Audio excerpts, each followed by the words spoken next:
বিটিএর question পেপারে এই কোশ্চেনটা দেখো, আমাদের কী আছে এখানে বেঞ্জিনিকের সাথে NH3 আছে, আমাদের লঘু HCl আর জলীয় Na NaNO2 দিয়েছে। তার মানে এটা কি সোডিয়াম নাইট্রাইট এবং লঘু HCl, এটা আমাদের কি হয়, এটা আমাদের actually HNO2 nitrous acid, HNO2।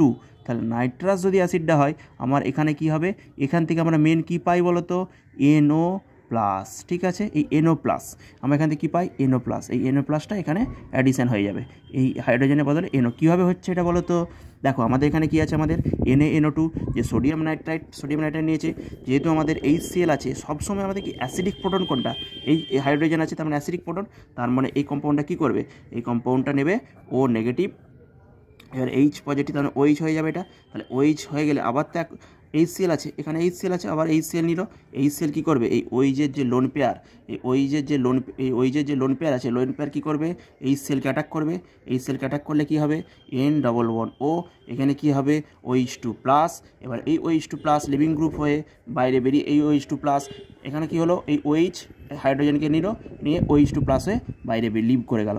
ওকে, তাহলে আমরা এখান থেকে কী পেয়ে গেলাম, N11O, এখানে কি পেয়ে গেলাম বলো তো, প্লাস NO+। এবার এটাকে আমরা কীভাবে লিখতে পারি, এই লোন পেয়ারটা পড়ে গেলে এখন অক্সিজেনের মাথায় প্লাস ছিল, এবার এই বন্ড, এই যে লোন পেয়ারটা এখানে আসলে তখন নাইট্রোজেন প্লাস, এটা দেখো তো N+O, NO, তার মানে এটা কি অ্যাকচুয়ালি NO কম্পাউন্ডটা পেলাম। আর সেকেন্ড রিঅ্যাকশানে আমরা কি বলছি, অ্যানিলিনে আমরা এটা কি দিচ্ছি, আমরা অ্যাকচুয়ালি Na2CO27 মানে কি, এটা অক্সিডাইজিং এজেন্ট দেওয়া হচ্ছে। তাহলে আমরা কি প্রোডাক্ট পাবো, প্যারাবেঞ্জোকুইনন। এই মলিকুলটা কি করবে, এই পুরো মলিকুলটাকে স্ট্রং অক্সিডাইজ করে আমাদের প্যারাবেঞ্জোকুইনন প্রোডাক্ট দেবে।